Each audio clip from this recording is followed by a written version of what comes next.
नमस्कार दोस्तों, मेरा नाम पवन है। मैं आपके लिए सीईटी के कुछ क्वेश्चन लेकर आया हूं जो बिल्कुल उसमें छपने वाले, पेपर में छपने वाले हैं। तो चलिए देखते हैं, पहला क्वेश्चन सोल्व करते हैं। पहला क्वेश्चन क्या रहने वाला है? तो पहला क्वेश्चन रहने वाला है अपने 70 डिग्री पूर्वी देशांतर किस जिले से होकर गुजरता है। तो 70 डिग्री पूर्वी देशांतर जो है वो किस जिले से होकर गुजरता है, इसके बारे में देखेंगे। अब देखो, पहले देखेंगे अपन जैसलमेर की स्थिति। सर लिख सकता हूं, जैसलमेर की स्थिति।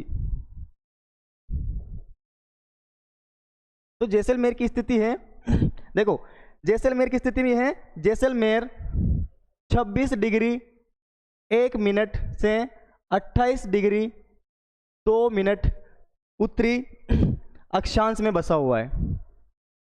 उत्तरी अक्षांश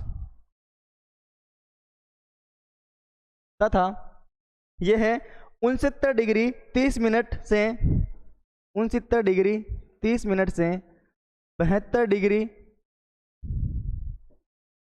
15 मिनट पूर्वी देशांतर में स्थित है।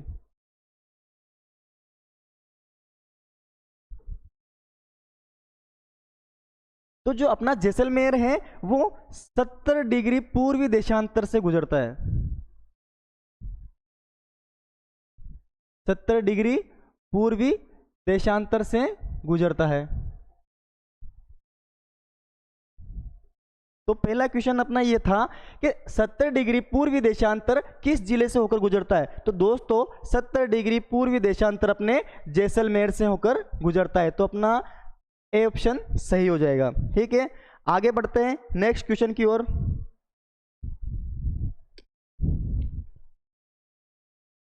अपना नेक्स्ट क्वेश्चन है, निम्नलिखित में से कौन सा प्राचीन अंचल वर्तमान जिले में सम्मिलित नहीं है। तो देखो सीवी चित्तौड़गढ़ को बोला जाता है। सीवी चित्तौड़गढ़ को बोला जाता है। और चित्रकूट चित्तौड़गढ़ दुर्ग को बोला जाता है।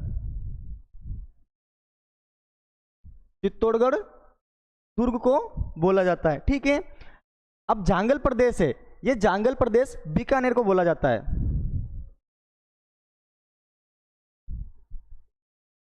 जांगल प्रदेश किसको बोला जाता है दोस्तों? बीकानेर को या मारवाड़ को बोला जाता है। अब आता है अपने सी ऑप्शन, सपालदक्ष, सीकर और झुंझुनू। तो जो सपालदक्ष है, सपालदक्ष का मतलब होता है सांबर के आसपास का क्षेत्र। क्या होता है दोस्तों? सांबर के आसपास का क्षेत्र। सांबर के आसपास का क्षेत्र जो वासुदेव चौहान ने, चौहानों के संस्थापक कौन थे? चौहानों के संस्थापक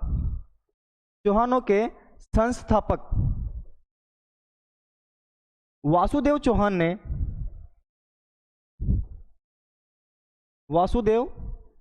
चौहान ने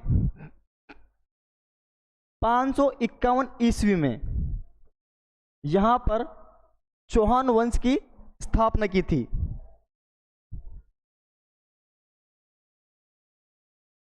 चौहान वंश की स्थापना की थी।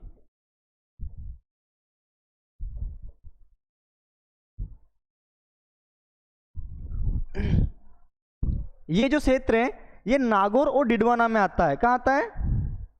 ये नागौर और डिडवाना में आता है।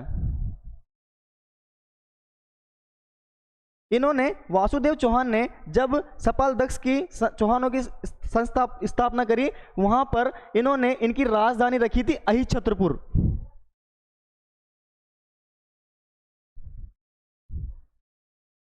अहिछत्रपुर। ठीक है, तो अपना क्वेश्चन हो जाएगा, अपना आंसर हो जाएगा सी, सपालदक्ष या सीकर झुंझुनू। ये सीकर झुंझुनू नहीं है, तबकि नागौर और डिडवाना है। तो दोस्तों आगे बढ़ते हैं नेक्स्ट क्वेश्चन की ओर। अपने अगला क्वेश्चन है, मांड का प्राचीन नाम क्या है। तो दोस्तों देखो, जैसलमेर, जैसलमेर आता है तो उसमें मांड, जैसलमेर आता है तो मांड या मंडधरा, मांड या मंडधरा। प्रतापगढ़ का आता है तो प्रतापगढ़ को बोला जाता है शिवी।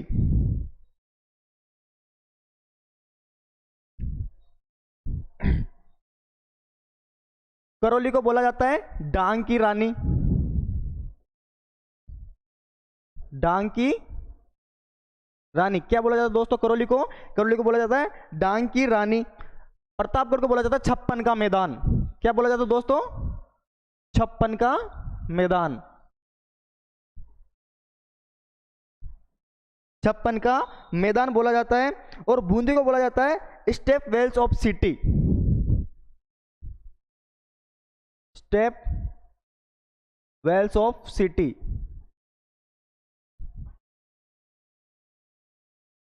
क्या बोला जाता है दोस्तों? स्टेप वेल्स ऑफ सिटी, यानी कि बावड़ियों का शहर।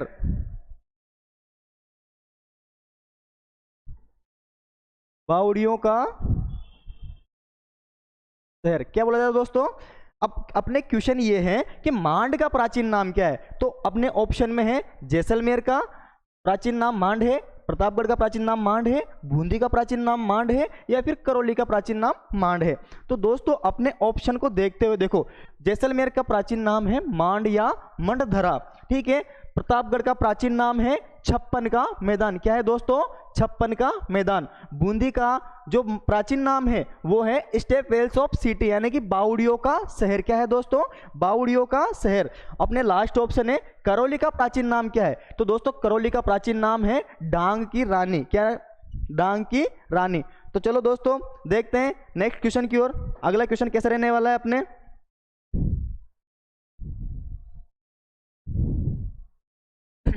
अगला क्वेश्चन है अपने, अंग्रेजों के अधीन राजस्थान का पुराना नाम क्या था? तो देखो दोस्तों, अंग्रेजों के अधीन राजस्थान का पुराना नाम था राजपूताना। क्या नाम था? राजपूताना। 1800 ईस्वी में, 1800 ईस्वी में मिस्टर जॉर्ज थॉमस, कौन आए थे? Mister George Thomas, mister George Thomas. उनकी एक पुस्तक थी, उसका नाम था द मिलिट्री मेमोयर्स,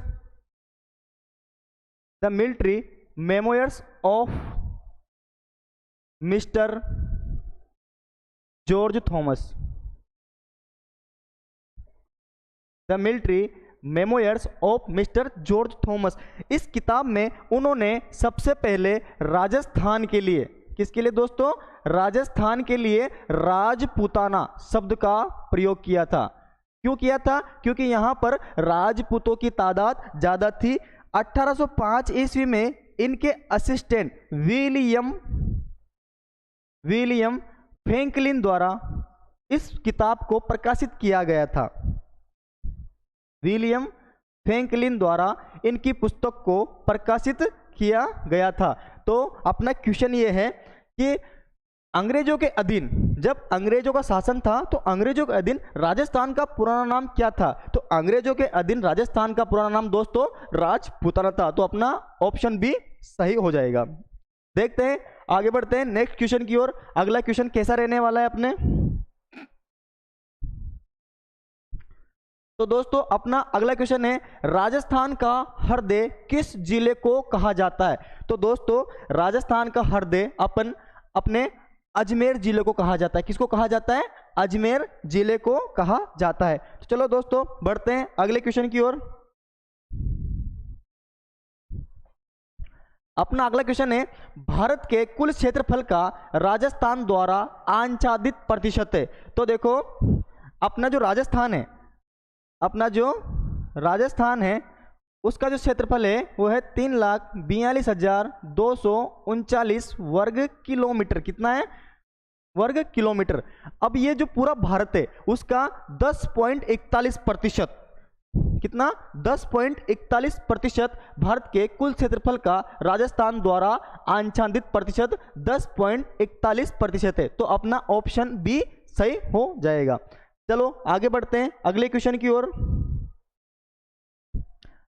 अपना अगला क्वेश्चन है, भीलवाड़ा को राजस्थान के किस रूप में जाना जाता है? तो देखो, जो अपना भीलवाड़ा है उसमें इसको वस्त्र नगरी भी कहा जाता है। क्या कहा जाता है?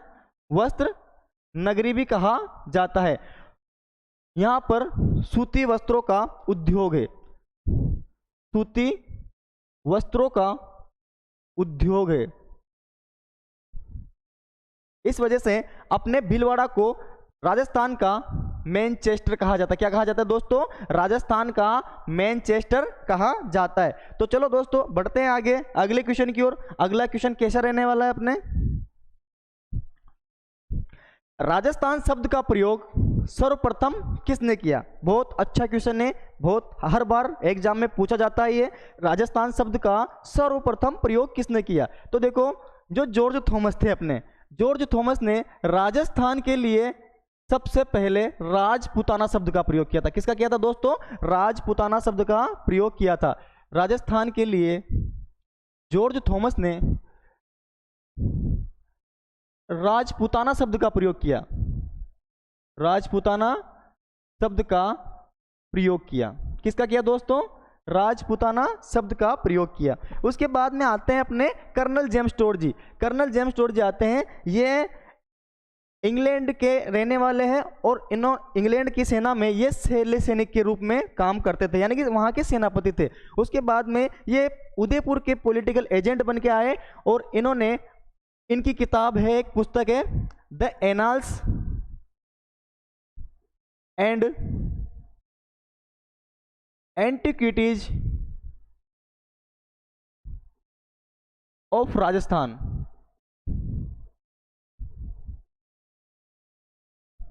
ऑफ राजस्थान में सबसे पहले राजस्थान शब्द का प्रयोग किया था, वो किया था इन्होंने 1829 ईस्वी में। कब किया था दोस्तों? 1829 ईस्वी में। तो अपना क्वेश्चन ये है, राजस्थान शब्द का प्रयोग सर्वप्रथम किसने किया था?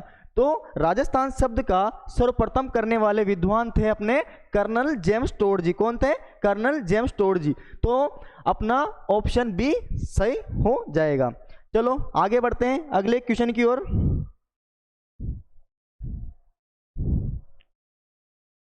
राजस्थान नामकरण किसने अपने प्रसिद्ध कृति में लिखा? तो दोस्तों जैसे कि अपन ने अगले क्वेश्चन में देखा कि जॉर्ज थॉमस की किताब जो थी, इनकी पुस्तक थी the military memoirs of mister George Thomas. Mister George Thomas, इन्होंने इस पुस्तक में राजस्थान के लिए राजपूताना शब्द दिया। क्या दिया दोस्तों? राजपूताना शब्द दिया। उसके बाद में आते हैं अपने कर्नल जेम्स टोड। इन्होंने इनकी किस पुस्तक the annals and antiquities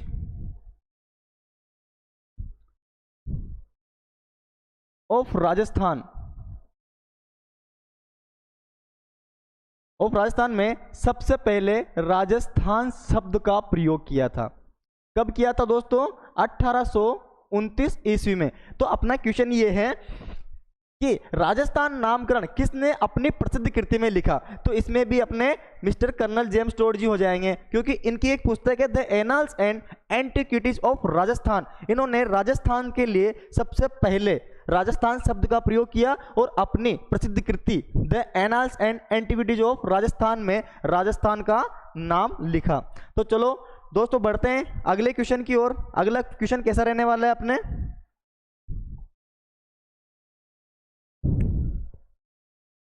Rajasthan का भौगोलिक क्षेत्रफल कितना है? तो दोस्तों राजस्थान का भौगोलिक क्षेत्रफल है अपने 3,42,239 वर्ग किलोमीटर। कितना है दोस्तों? 3,42,239 वर्ग किलोमीटर। तो आगे बढ़ते हैं दोस्तों अगले एक प्रश्न की ओर। राजस्थान राज्य की आकृति कैसी है? तो दोस्तों जैसे कि अपन सबको पता है राजस्थान राज्य की आकृति कैसी है। राजस्थान राज्य की आकृति दोस्तों एक पतंग जैसी है। कैसी है? एक पतंग जैसी है। तो अपन इसको देखो, इसके ऑप्शन है चतुष्कोणीय, तो ये चतुष्कोणीय, ये चतुष्कोणीय नहीं है। ये विषमकोणीय, हाँ ये विषमकोणीय है। ये समकोणीय है, समकोण है क्या? ये नहीं है ना। ये षटकोण है, यानी कि 6 कोणों वाला एक है, नहीं है। तो देखो ये कैसा है, राजस्थान के जो आकृति है वो विषम कोणीय है, विषम कोणीय चतुर्भुज और पतंगाकार है। कैसी है दोस्तों? पतंगाकार है। देखो राजस्थान की जो आकृति है वो बिल्कुल एक पतंग जैसी है। कैसी है? एक पतंग जैसी है। तो राजस्थान की आकृति कैसी है? विषम कोणीय चतुर्भुज पतंगाकार है। तो दोस्तों अपना जो है बी वाला ऑप्शन सही हो जाएगा। चलो आगे बढ़ते हैं अगले प्रश्न की ओर।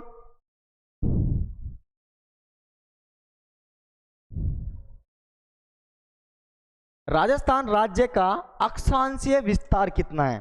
तो देखो दोस्तों बहुत ही अच्छा क्वेश्चन है ये। राजस्थान राज्य का अक्षांशीय विस्तार कितना है? तो राजस्थान राज्य का अक्षांशीय विस्तार है, यह है अपना राजस्थान। इधर पूर्व है, इधर पश्चिम है, इधर उत्तर है, इधर दक्षिण है। तो ये है 69 डिग्री 30 मिनट पूर्वी देशांतर से 78 डिग्री 12 मिनट पूर्वी देशांतर। और इधर है दोस्तों अपने 23 डिग्री 3 मिनट से कितना है दोस्तों? 23 डिग्री 3 मिनट उत्तरी अक्षांश से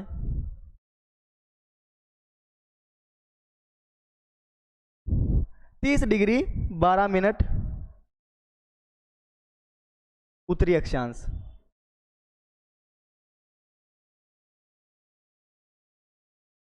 तो दोस्तों इसमें पूछा गया है राजस्थान राज्य का अक्षांशीय विस्तार कितना है? तो दोस्तों राजस्थान राज्य का अक्षांशीय विस्तार है 23 डिग्री 3 मिनट उत्तरी अक्षांश से 30 डिग्री 12 मिनट उत्तरी अक्षांश। तो अपना ऑप्शन बी सही हो जाएगा। चलो आगे बढ़ते हैं अगले क्वेश्चन की ओर। अगला क्वेश्चन अपने कैसा रहने वाला है?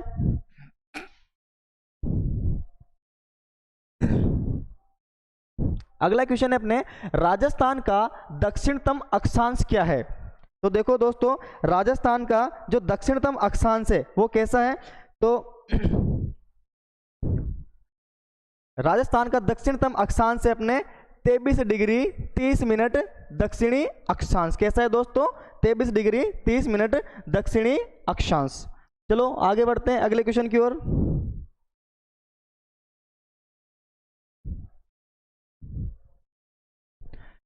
राजस्थान का पश्चिम से पूर्व देशांतरीय विस्तार कितना है? बहुत अच्छा क्वेश्चन है सर, बहुत अच्छा क्वेश्चन है ये। हर एग्जाम में पूछे जाने वाले क्वेश्चन है दोस्तों। आपको है ना घबराहट में आके एक भी क्वेश्चन पे अपने हिसाब से नहीं क्वेश्चन लगाने। आपको पढ़ो, सोच समझ के फिर लगाओ। पहले क्वेश्चन को पूरा पढ़ो। क्वेश्चन अपन से पूछ क्या रहा है? तो देखो पूछ रहा है राजस्थान का पश्चिम से पूर्व देशांतरीय विस्तार कितना है?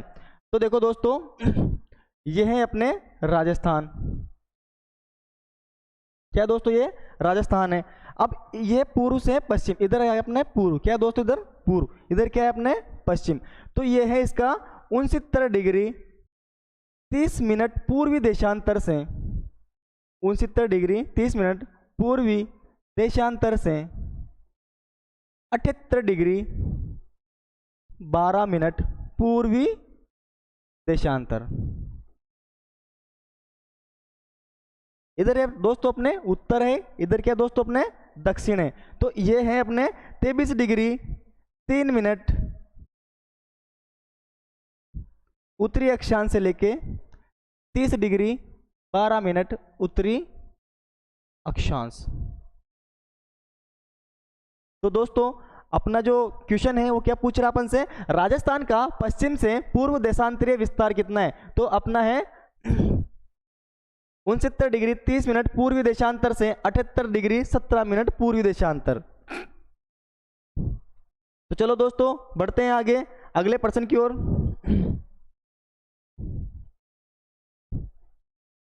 अगला क्वेश्चन रहने वाला है दोस्तों अपने, भारत में से होकर कौन सी रेखा गुजरती है। तो देखो दोस्तों, जो अपने कर्क रेखा है, कर्क रेखा भारत के 8 राज्यों से होकर गुजरती है। कहां से गुजरती है दोस्तों? भारत के कितने राज्यों से गुजरती है? 8 राज्यों से होकर गुजरती है। अब दोस्तों 8 राज्य कौन कौन से हैं? तो पहला है अपना गुजरात। तो आगे बढ़ते दोस्तों, अपना अगला क्वेश्चन है, भारत में से होकर कौन सी रेखा गुजरती है। तो दोस्तों देखो, भारत में से होकर अपने गुजरती है कर्क रेखा। कौन सी रेखा गुजरती है दोस्तों? कर्क रेखा भारत के 8 राज्यों से होकर गुजरती है। कहां से गुजरती है दोस्तों?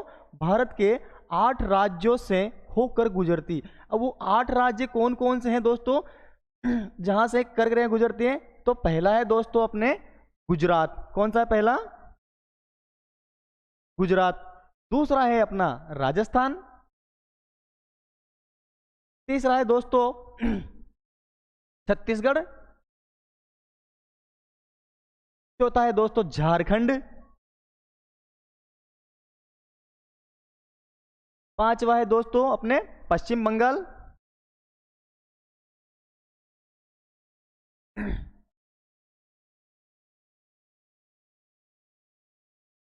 मध्य प्रदेश।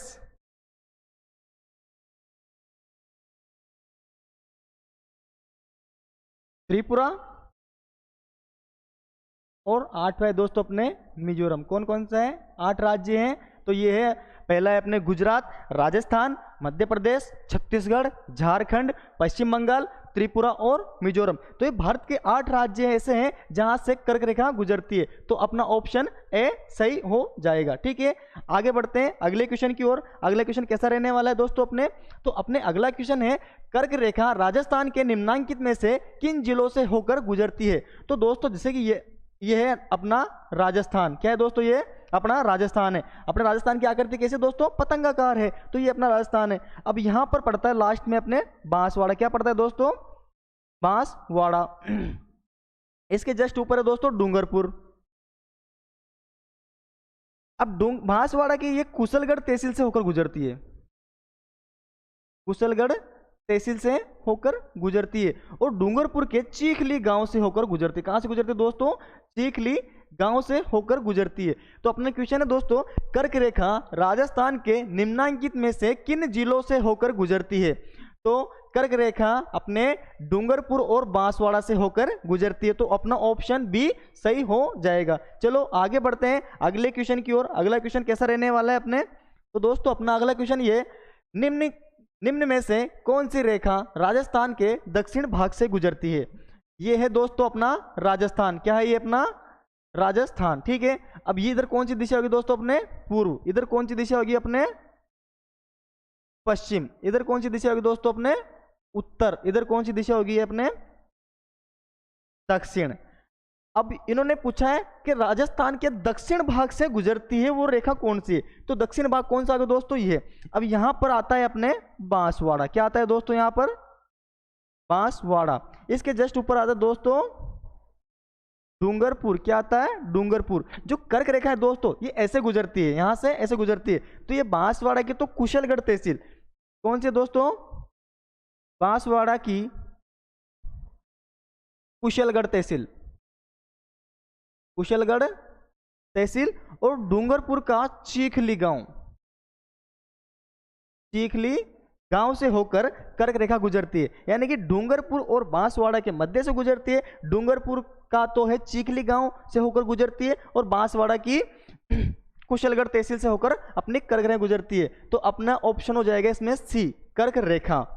चलो आगे बढ़ते हैं अगले क्वेश्चन की ओर। अगला क्वेश्चन कैसा रहने वाला है? तो अपना अगला क्वेश्चन है, रेड क्लिप रेखा राजस्थान में विस्तार है। रेड क्लिप रेखा का राजस्थान में विस्तार है। तो दोस्तों देखो ये है अपना राजस्थान। ठीक है दोस्तों, अब यहां पर पड़ता है अपने श्री गंगानगर।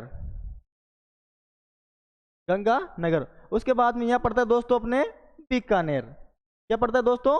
बीकानेर। उसके बाद में दोस्तों अपने पड़ता है यहां पर जैसलमेर। क्या पड़ता है दोस्तों? जैसलमेर, और यहाँ पर पड़ता है अपने बाड़मेर। क्या पड़ता है दोस्तों? बाड़मेर। अब रेड क्लिफ रेखा है, ये रेड क्लिफ रेखा, इसे अंतरराष्ट्रीय रेखा भी कहा जाता है, इसे अधथोपित रेखा भी कहा जाता है। क्यों? क्योंकि सर सीरीज महोदय ने इसको कलम उठाकर कलम से ही बना दिया था। ये अधथोपित का मतलब होता है बिना किसी सहमति के इन्होंने अपने हिसाब से ही पाकिस्तान और राजस्थान को अलग अलग कर दिया। तो जो गंगानगर है, यहाँ गंगानगर का हिंदुमल कोट, हिंदुमल कोट गंगानगर से लेके ये बाकासर बाड़मेर तक विस्तारित है। बाकासर बाड़मेर तक विस्तारित है। तो दोस्तों इस क्वेश्चन है अपना, रेड क्लिफ रेखा का राजस्थान में विस्तार है तो हिंदुमल कोट गंगानगर से लेकर बाकासर बाड़मेर तक है।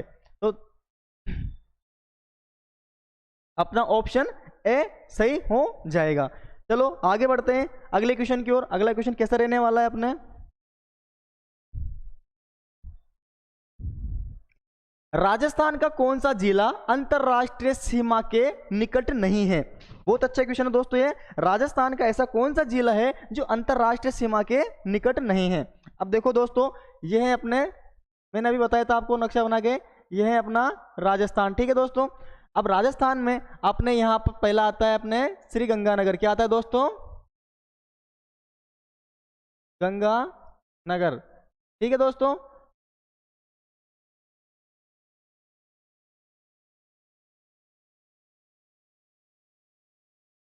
उसके बाद में इधर आता है अपने हनुमानगढ़। क्या आता है दोस्तों? इधर हनुमानगढ़। ठीक है, उसके बाद दोस्तों इधर आता है अपने बीकानेर। क्या आता है दोस्तों? बीकानेर। यहां पर आता है अपने दोस्तों जैसलमेर। क्या आता है दोस्तों? ये जैसलमेर। और यहां पर आता है दोस्तों अपने बाड़मेर। क्या आता है दोस्तों? बाड़मेर। तो जो अंतरराष्ट्रीय सीमा है वो गंगानगर से लेकर कहां तक है दोस्तों? अपने बाड़मेर तक है। कहां तक है? बाड़मेर तक है। तो हनुमानगढ़ है, ये किससे अटैच है? ये अपने पंजाब से अटैच है। किससे अटैच दोस्तों? ये पंजाब से अटैच है। तो गंगानगर अंतरराष्ट्रीय सीमा पर है, बाड़मेर अंतरराष्ट्रीय सीमा पर है, बीकानेर अंतरराष्ट्रीय सीमा पर है। अंतरराष्ट्रीय ये किसकी सीमा पर है? ये है पंजाब की सीमा पर, जो कि एक राज्य है। इस वजह से अपना ऑप्शन ए सही हो जाएगा, हनुमानगढ़। क्या होगा दोस्तों इसमें? हनुमानगढ़। क्यों? क्योंकि हनुमानगढ़ पंजाब की सीमा के साथ लगता है, न कि अंतरराष्ट्रीय सीमा के साथ। चलो आगे बढ़ते हैं अगले प्रश्न की ओर।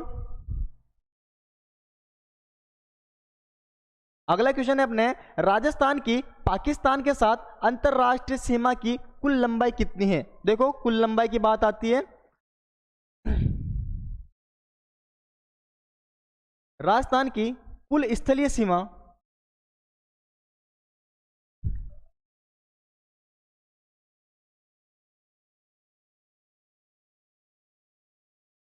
यह है अपना राजस्थान। अब यहां से लेकर अपने यहां तक की ये अंतरराष्ट्रीय सीमा है, इसकी लंबाई है दोस्तों 1070 किलोमीटर। कितनी है दोस्तों? 1070 किलोमीटर। तो इसमें अपना ऑप्शन बी सही हो जाएगा। चलो आगे बढ़ते हैं अगले क्वेश्चन की ओर। अगला क्वेश्चन कैसा रहने वाला है? देखो, निम्नलिखित में से किस शहर को राजस्थान का औद्योगिक शहर कहते हैं? देखो इसमें चार ऑप्शन है, जोधपुर, कोटा, भीलवाड़ा और चित्तौड़गढ़। तो राजस्थान को किस शहर को औद्योगिक शहर कहते हैं? तो अपने कहते हैं दोस्तों कोटा को, क्योंकि इसको क्या कहते हैं? एक तो कहते हैं इसको नंदग्राम, दूसरा कहते हैं इसको औद्योगिक नगरी, औद्योगिक नगरी, और शिक्षा की नगरी, शिक्षा की नगरी। तो अपना ऑप्शन बी सही हो जाएगा। चलो आगे बढ़ते हैं अगले क्वेश्चन की ओर। अगला क्वेश्चन है अपने, क्षेत्रफल की दृष्टि से निम्न में से देश का सबसे बड़ा राज्य कौन सा है, यानी कि अपने भारत देश का सबसे बड़ा राज्य कौन सा है। तो दोस्तों मैं बता दूं आपको जानकारी के हिसाब से कि सबसे बड़ा राज्य था पहले अपने मध्य प्रदेश। कौन सा था दोस्तों? मध्य प्रदेश। लेकिन मध्य प्रदेश से छत्तीसगढ़ अलग हो गया। कौन सा अलग हो गया? छत्तीसगढ़ अलग हो जाने के कारण भारत का सबसे बड़ा राज्य, भारत का सबसे बड़ा राज्य अपना राजस्थान बन गया।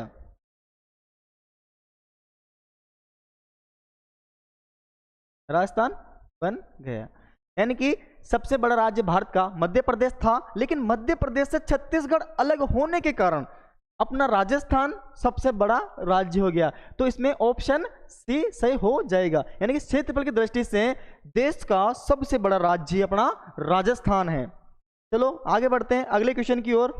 अगला क्वेश्चन कैसा रहने वाला है? निम्न में से किस स्थान को राजस्थान का वर्कास्क कहा जाता है? तो दोस्तों राजस्थान का वर्कोस्क कहा जाता है माउंट टापू सिरोही को। क्यों? क्योंकि यह ठंडी जगह है। ठंडी जगह होने के कारण, ठंडी जगह होने के कारण राजस्थान का वर्कोस्क कहा जाता है। किसको कहा जाता है? माउंट टापू को। तो अपना ऑप्शन ए सही हो जाएगा। चलो आगे बढ़ते हैं अगले क्वेश्चन की ओर। अगला क्वेश्चन दोस्तों, किस नगर को झीलों की नगरी कहते हैं? ये बात अपन शुरू से पढ़ते आ रहे हैं। झीलों की नगरी उदयपुर को कहते हैं, झीलों की नगरी उदयपुर को कहते हैं। तो झीलों की नगरी किसे कहते हैं दोस्तों? उदयपुर को कहते हैं। चलो आगे बढ़ते हैं अगले क्वेश्चन की ओर। अगला क्वेश्चन है इसमें अपने, निम्नलिखित में से राजस्थान के किस जिले की अंतरराष्ट्रीय सीमा सबसे छोटी है? तो किस जिले की अंतरराष्ट्रीय सीमा सबसे छोटी है? अपने देखो बात आती है जैसलमेर की। तो जैसलमेर की दोस्तों जो सीमा है वो कितनी है? वो 464 है। कितनी है दोस्तों? 464 किलोमीटर है।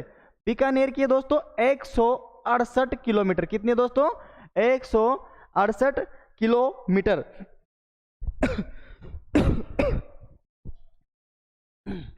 गंगानगर की है 210 किलोमीटर, 210 किलोमीटर। और बाड़मेर की है 228 किलोमीटर। कितने दोस्तों? 228 किलोमीटर। तो क्वेश्चन ये पूछ रहा है अपन से कि निम्नलिखित में से राजस्थान के किस जिले की अंतरराष्ट्रीय सीमा सबसे छोटी है? तो जैसलमेर की 464 किलोमीटर है, बीकानेर की 168 किलोमीटर है, बाड़मेर की 228 किलोमीटर है और गंगानगर की 210 किलोमीटर है। तो बेशक अपन देख सकते हैं कि बीकानेर की सबसे छोटी है। तो ऑप्शन बी सही हो जाएगा। ठीक है, मिलते हैं दोस्तों अगले वीडियो में। तब तक के लिए जय भवानी।